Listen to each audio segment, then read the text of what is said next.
asalaamaaleykum dal leen ak jàmm ministère bi ñu dénk wàllu finance ak budget nag lenn rek ko soxal fi mu teewlu nii fexe ba dugal koppar bu gën a bëri ci gafag ak réew mi loolu yëpp ñu teg ko ci kilifteefu direction générale bu budget te Abdou Diouf ne ca booba bu ñu sukkandikoo ci ëttu yéenekaay groupe Sud Communication du Sud Quotidien ñu ngi xamle loolu la ci am ndaje boo xam ne démb moo doon jëmmal ndorteel liggéey bi ci atum 2025 te ñëpp ñi nga xam ne dañoo yëngu ci wàll wi ñoo fa daje woon xool yan njàngat la ñu war a jëlee ci liggéey bi ci atum 2024 ak it nan la ñu war a sumbe liggéey bi ci atum 2025 Abdou Diouf bi jiite direction générale bu budget di xamal suñu naataangoo yi ni dépense nguur gi faw ñu gën ko ñoŋal te yëpp leer mu profito ci boobu leen ndaje xam ne nag am na ay coppite yu taratar yoo xam ne nag dinañu ko indi jëmale ci wàllu code général des impôts ak code général bu douane muy fàttali moom Abdou Diouf ba tey ci biir Sud Quotidien nii impôt lu am solo la te citoyen bu ne moo ko war a joxe te it kenn waru ko caa forcé askan wi yëpp ñoo ko war a xamee noonu lee dañuy des ak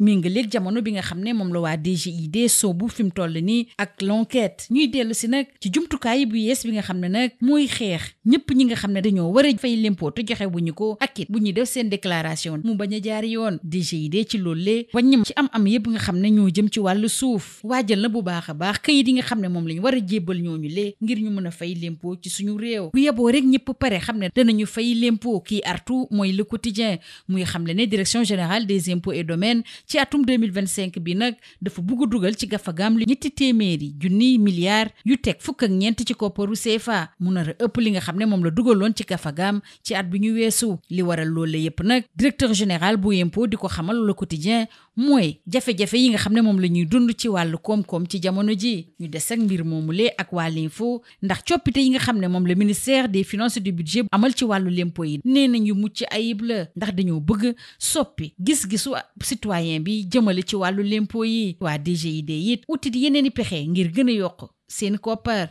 bokk na ci lii di RAS ci payooru ñi nga xam ne ñooy liggéeyee ci ambassade yi ak it li ni xeetoo ak it ci wàllu prestation yi gën a ñoŋal it l'impôt bi ñuy am ci wàllu loyer yi ci jamono jooju it jëmale ci li nga xam ne mooy guerre bi nga xam ne moom lañ nemmeeku ci wàllu bërëbu liggéeyukaay yi waa OFNAC leen soxal fi mu toll ni mooy yëpp jaari yoon te yëpp leer ginnaaw gi mu defee xayma ba xam ci dëgg-dëgg wàllu guerre bi fan la gën a tari ci suñu réew jëmale xibaar boobule waa Sud Quotidien ak waa l'info ñoo ñu koy yéegee ñu jàll nag ci téeméer ak ñeent fukk ak juróomeelu fàttaliku bi ñuy fàttaliku wooteeb Seydina Limaamu Laay ñu door koog Le Soleil muy xamle ne démb nag ci Cambérène ak Ngor askan wu takku bi nga xam ne ñoo fa teewoon feddali nañu seen ngëm-ngëm jaarale ko ci ay zikkar yoo xam ne jib na fa lool Le Soleil di ñu xamal ne ginnaaw Cambérène ak Ngor démb tey ji nag ci àjjuma ji ki aye mooy Yoff Jàmmalaay waa Rewmi Quotidien ñuy xamle ne ki nga xam ne moom lañ dénk liggéey di Seydina Issa Laye Thiaw moom nag delsi na ci lépp loo xam ne mooy li xajam ci société bu Sénégal te it ñu war ko saafara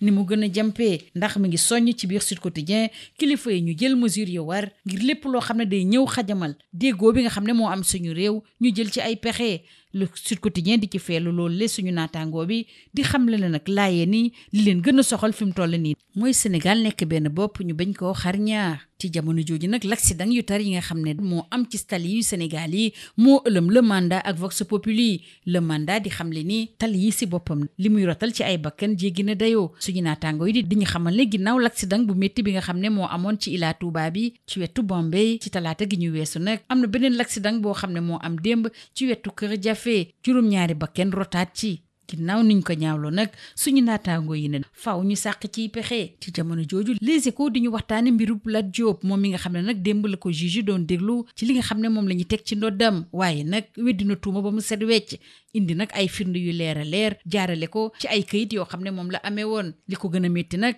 mooy ki nga xam ne moo teg lii lépp ci ndoddam nekkul sax ci Sénégal ma nga fële ci Dubaay ñi nga xam ne ñooy layal Lat Diop du yàgg dara dinañu sàkku ko ngir mu am bàyyi ndégandiku Sud Quotidien jëmale ci mbirub Farba Ngom ñi nga xam ne procureur bi li mu sàkku jëmale ci ñetti ndaw yi nga xam ne dañ doon manifester ci Agnam moo ñu tëj leen benn atu kaso boo xam ne nag juróom benn weer yi rek la ñuy tëdd ndaw yooyu nga xam ne ñu ngi leen tegoon loxo ginnaaw jàmmaarloo yu tar yi nga xam ne moo amoon ci seen digg ak takk der yi ci ñaar fukki fan ak ñeent ci weeru janvier ginnaaw gi ñu yëkkatee kiiraayu député bi di Farba Ngom. ñu des ak waa Sud Quotidien ñu ñuy yeggee tiis bile professeur Abdoulaye Dièye wuy ji na suñu borom moo doon rapporteur général bu kuréel bi nga xam ne moom la ñu dénkoon liggéey bi jëmale ci soppi institution yi mi ngi ko def démb ci hôpital principal bu Ndakaaru ginnaaw ab feebar boo xam ne moo ko tëraloon moom mi nga xam ne professeur assimilé la woon ci faculté des sciences juridiques ak politique bu université Cheikh Anta Diop bu Ndakaaru te it bawoo ci Ndar Géej xarañ la woon jëmale ci wàll wi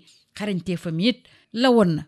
jëmale ci mbirub suuf ci suñu réew. Les Échos dañuy yeggee lu doy waar li nga xam ne moo am fële ci Chasselet nekk ca France foofu la nag dafa am ay samba boo yu ñëw fekk sëg yi nga xam ne fa la ñu rob luy tolloog téeméer ak juróom-ñeent fukk ak juróom-benn ci ay tirailleurs def fa naka sudul noonu ginnaaw gi ñaawteef bi la amee nag Les Échos di ñu xamal ni président bu France Emmanuel Macron ñaawlu na fu ñaawlu yem lilee moo tax it waa gendarmerie ubbi nañ ci ab l'enquête ñu des ca France waxtaanee. mbirub Habib Beye moom la ñu tabb ngir mu nekk kiy tàggat Stade Rennais bi nga xam ne ci Ligue 1 bu France lay yëngu ëttu yéenekaay yi ñu xëyee ndool bu ci mel ni Sud Quotidien di ko rafetlu bu baax a baax ndax ab jéegool bu am solo la ngir Habib Beye lii moo gënoon a fës ci ëttu yéenekaay yi ñu xëyee ndool ñu yendoog jàmm ndool.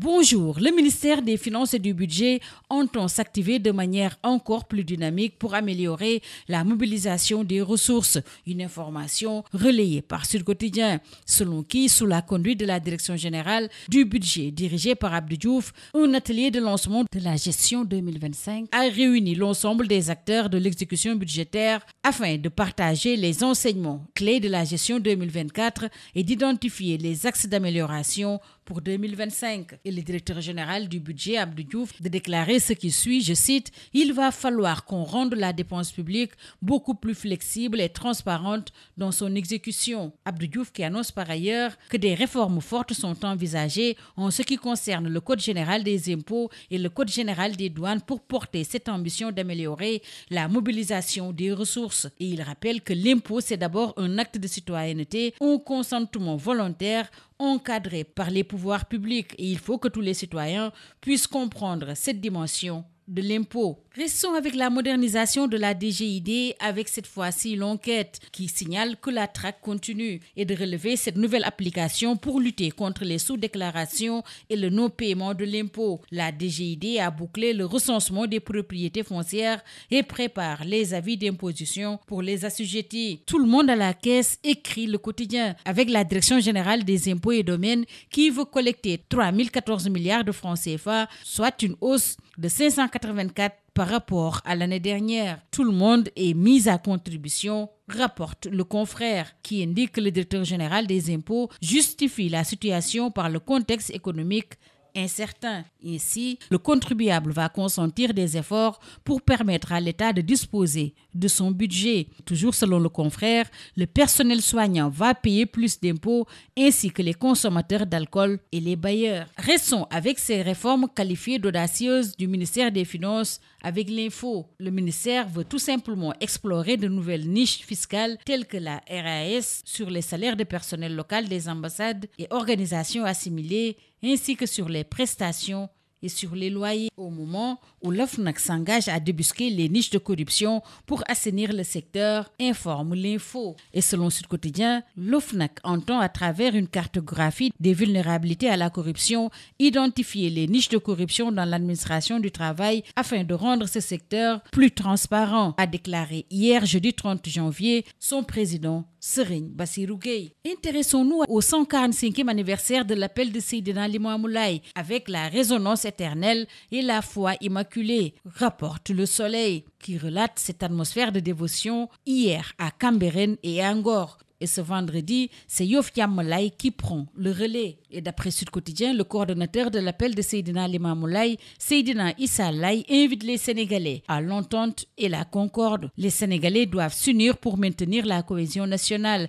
Seydina Issa Laye restons avec lui car il diagnostique les maux de la société dans les colonnes de Rewmi Quotidien qui nous propose d'aller à la découverte des différents khalifes des Layènes. Dans les colonnes de Vox Populi, Seydina Issa Thiaw Laye alerte, nous devons nous méfier de l'ethnicisation des problèmes au moment où la recrudescence des accidents de la circulation émeut le mandat. Nos routes sont de véritables mouroirs, d'après le confrère. Affirmatif, d'après Vox Populi, avec cet accident mortel hier à Kaolack, après celui de Bambey mardi. 20 morts en 48 heures. C'est tout simplement l'hécatombe sur les routes, d'après Vox Populi. Affaire Farba Ngom, nous en reparlons avec Sud Quotidien, qui renseigne que le procureur requiert 1 an d'emprisonnement, dont 6 fermes contre 3 jeunes manifestants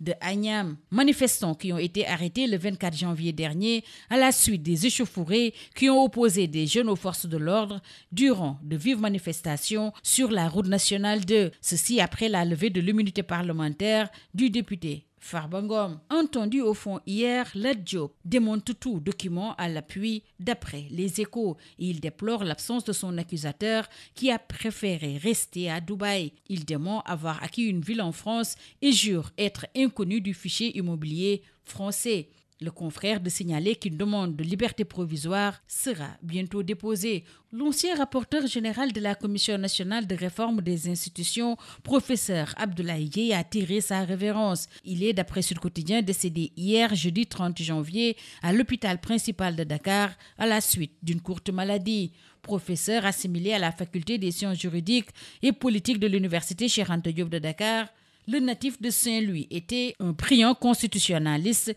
qui a marqué plusieurs générations d'étudiants de par ses compétences. Il s'était également distingué par sa maîtrise approfondie des questions foncières. Les Échos rapportent cette profanation du tata sénégalais de Chasselet. Plusieurs dizaines de plaques de sépultures de tirailleurs ont été dégradées. 196 tirailleurs ont été inhumés dans ce cimetière militaire, rappelle le confrère, qui indique que le président français Emmanuel Macron parle d'actes honteux et ignobles et que la gendarmerie ouvre une enquête. Le Stade Rennais FC a le plaisir d'annoncer la venue d'Habib Beye en tant qu'entraîneur de son équipe première. C'est en ces termes que l'ancien club de l'ancien international sénégalais Lamine Diatta, actuel team manager des Lions, a annoncé d'après Sud Quotidien la nomination de l'ancien capitaine des Lions de l'Olympique de Marseille à la tête du Stade Rennais. C'est tout. À vos journaux et très bonne lecture.